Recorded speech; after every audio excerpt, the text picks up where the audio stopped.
Hello students, welcome to Hiva Max 12th Standard Max oda quarterly exam preparation தான் பார்த்துட்டு இருக்கோம் 2026 ஓடது. So last videoல chapter 4 பத்தி ஃபுல்லா கம்ப்ளீட்டா கொடுத்திருப்பேன். இப்போ day 8 chapter 5 ஓட 2 மார்க்கும் 3 மார்க்கும் தான் பார்க்க போறோம். பேர் மார்க் பண்ணி வச்சிடுறீங்க. படிக்கிறது நாளைக்குன்னு தள்ளி போகுது. ஸோ கைண்ட்லி டெய்லி கொடுக்குற ஒர்க்கை முடிஞ்ச அளவுக்கு ஃபாலோ பண்ணிடுங்க. ஸோ அது கண்டிப்பாக உங்களுக்கு யூஸ்ஃபுல்லாக இருக்கும். இப்போ 2 மார்க் பாருங்கள், எக்ஸசைஸ் 5.1 5.3 அண்ட் எக்ஸாம்பிள் சம்ஸ். இவ்வளோதான் 2 மார்க்கே இருக்குது. இது எல்லாம் கம்ப்ளீட்டாக பார்த்துடுங்க.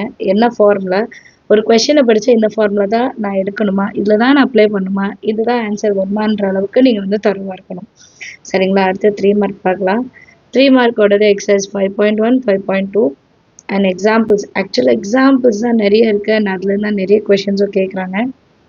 ஸோ எக்ஸாம்பிள்ஸ் எக்ஸசைஸ் எல்லாமே நோட் பண்ணிக்கோங்க. நோட் பண்ணி வச்சுட்டு மட்டும் விட்டுறாதீங்க. குவார்ட்டர்லி டைமில் நமக்கு 2 மார்க் எது, 3 மார்க் எது, 5 மார்க் எதுன்னு தெரியாது. ஸோ மெயினாக நம்ம 5 மார்க் ரிப்பீட்டடாக கேட்குறதுக்கு இம்பார்ட்டன்ஸ் கொடுத்துருப்போம். 2 மார்க்கு கொடுப்போம், 3 மார்க்ஸாக விட்டுடுவோம். ஸோ இந்த வாட்டி அப்படி இருக்கக்கூடாதுன்னா நான் தனித்தனியாக உங்களுக்கு கொஷின்ஸே கொடுத்துட்றேன். ஸோ இந்த கொஷின்ஸ் எல்லாம் நல்லா கவனமாக பாருங்கள். க்ரியேட்டிவ் கொஷின்ஸ் இது முடிஞ்சிருக்கும். குவார்ட்டர்லி போர்ஷன்ஸ் முடிஞ்சோடனே நான் தரேன்.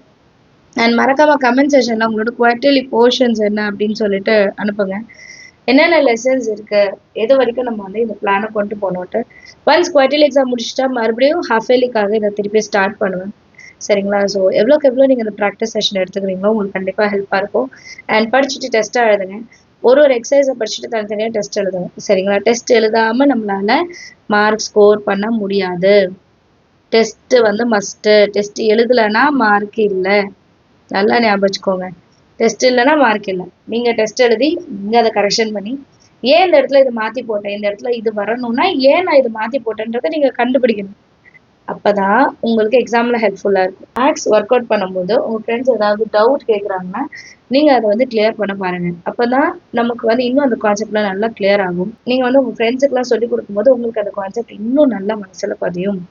சரிங்களா? ஸோ 5th சாப்டர் வரைக்கும் கொடுத்துருக்கேன். மறக்காமல் எல்லாத்தையும் பாருங்கள். ஸ்க்ரீன்ஷாட் எடுத்துருப்பீங்கன்னு நினைக்கிறேன். அண்ட் டே 7 வரைக்கும் முடிச்சிட்டிங்களா இல்லையான்றதை கமெண்ட் செஷனில் சொல்லுங்கள். இந்த வீடியோஸ்லாம் யூஸ்ஃபுல்லாக இருந்தால் மறக்காமல் லைக் பண்ணுங்கள். உங்கள் ஃப்ரெண்ட்ஸ் சர்க்கிளையும் ஷேர் பண்ணுங்கள். இன்னும் சப்ஸ்கிரைப் பண்ணணும்னா மறக்காமல் சப்ஸ்கிரைபும் பண்ணிடுங்க. தேங்க்யூ ஸோ மச் ஃபார் வாட்சிங்.